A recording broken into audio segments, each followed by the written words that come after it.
पिछले भाग में आपने सुना कि विनीत ने किस तरह आरव और प्रकाश को डरा दिया था। तो आइए शुरू करते हैं द टेलीस्कोप का अंतिम और 5वां भाग।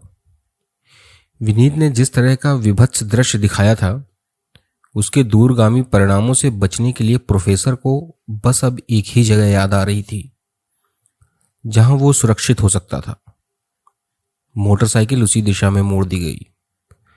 दूसरी तरफ आरव की जान मुंह तक आ गई थी। सोचता था अच्छा खासा जिंदगी नरक हो गई। आरव ने प्रोफेसर की तरफ देखा और पूछा, अब? प्रोफेसर ने जवाब दिया, अब क्या, चल रहे हैं अब उसी का सहारा। कुछ देर में ही दोनों एसीपी विक्रम महंत के पास बैठे थे। विक्रम ने उन दोनों की बात सुनी और हंसते हुए बोला, क्या कहा, कम किए देते हैं? प्रोफेसर ने विक्रम की तरफ देखा और बोला, अमा मियाँ तुम हंस रहे हो, यहाँ कतई जान निकल रही है। हमारे मासूम दोस्त को देखो, दुश्मन के काजोल हो रखे हैं। अब कई दिन तक नींद तो आने से रही इन्हें। विक्रम प्रोफेसर की तरफ देखकर बोला, अरे यार प्रोफेसर, तुम तो खुरकुंदी हो, पर शरीफों को अपनी शक्ल में क्यों बकरा बनाते हो? रही विनीत की बात तो केवल तुम लोगों को डरा रहा था। अरे हाँ जी, उसके बाप का राज है जो किसी को भी कम कर देगा। कम कर दूंगा, वह क्या वर्ड है, कम कर देना। इतना बोलकर विक्रम और जोरों से हंसने लगा, पर दोनों के चेहरे पर नजर पड़ते ही उसे लगा कि शायद वो कुछ ज्यादा ही रूड हो रहा है। उसने स्थिति को संभालने के परिदृश्य से प्रोफेसर की तरफ मुखातिब होकर कहा, तो अब क्या? इससे पहले विक्रम कुछ बोल पाता, प्रोफेसर बीच में ही बोल पड़ा, अभी के लिए तो चाय, बंद मक्खन, नमकीन, बिस्किट, ठंडा पानी चाहो तो मंगवा लेना, और हाँ दाल चावल घी की रोटियां भी मंगवा देता हूं। अरे ने, इतनी देर नहीं बैठेंगे। विक्रम और आरव दोनों ने प्रोफेसर को घूर कर देखा। क्या हुआ प्रभु, मसला क्या है ये बताने का कष्ट करेंगे? बाकी आपकी सामग्री मंगवाए देता हूँ।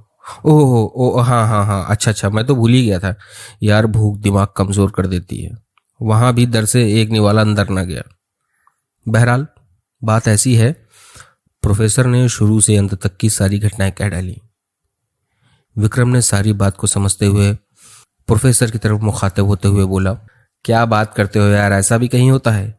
टेलीस्कोप में दिखता है, इसका क्या मतलब?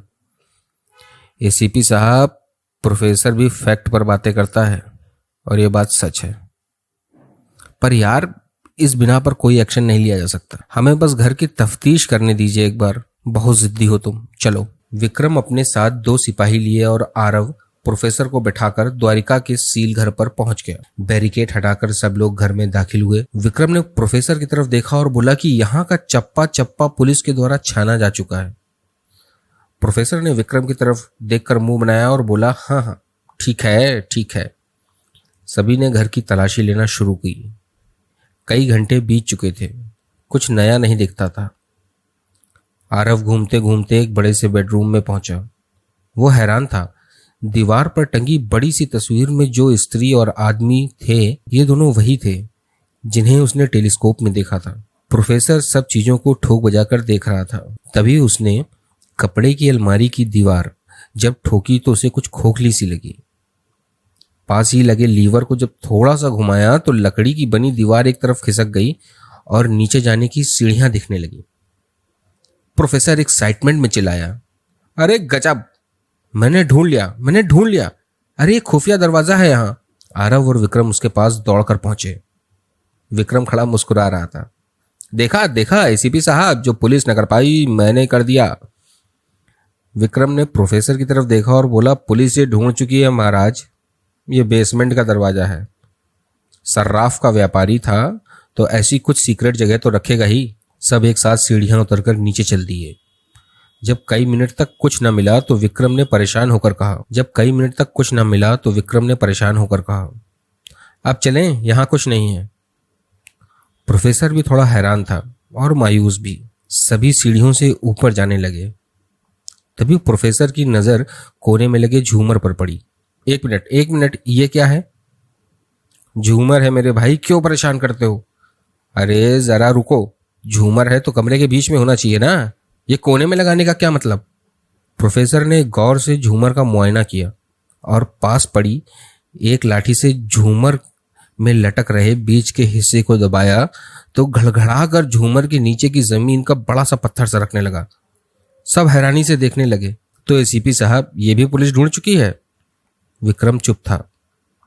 सभी एक साथ नीचे उतरे और नीचे उतरते ही मरे चूहे सी तेज गंध उनके नथनों में जा घुसी।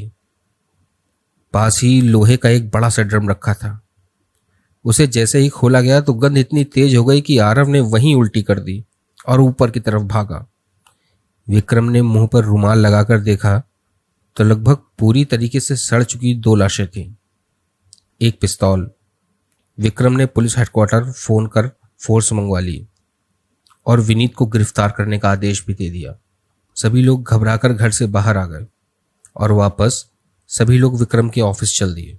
विक्रम ने प्रोफेसर की तरफ देखते हुए बोला, हाँ भाई प्रोफेसर, धन्यवाद आपका।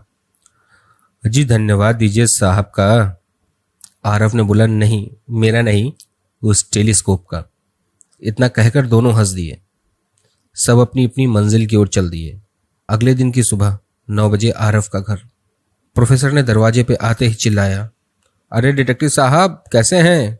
आरव ने प्रोफेसर की तरफ देखकर मुस्कुराते हुए बोला, अरे यार तुम भी। यार मुझे बस एक चीज समझ नहीं आई, आखिर तुझे वो घटना टेलीस्कोप से क्यों दिखती थी? मैं भी ये सोचता रहा, लेकिन जब मैंने टेलीस्कोप का गौर से निरीक्षण किया तो। इतना कहकर आरव उठा और टेलीस्कोप ले आया। उसके किनारे पर नाम गुदा था, थोड़ा महीन अक्षरों में था। प्रोफेसर ने जब वो नाम पढ़ा तो नाम था अनिरुद्ध। आशा करता हूँ आपको कहानी अच्छी लगी होगी। ज़्यादा से ज़्यादा शेयर करें, मुझे फॉलो करें, सब्सक्राइब करें, ताकि मैं आपके लिए और मनोरंजक कहानियाँ लेकर आ सकूँ। अपने बहुमूल्य विचार मुझे कमेंट बॉक्स में ज़रूर बताएं। आपकी बहुमूल्य राय ही मेरा पारितोषिक है। आपका अपना वेदरवुड स्टोरीज।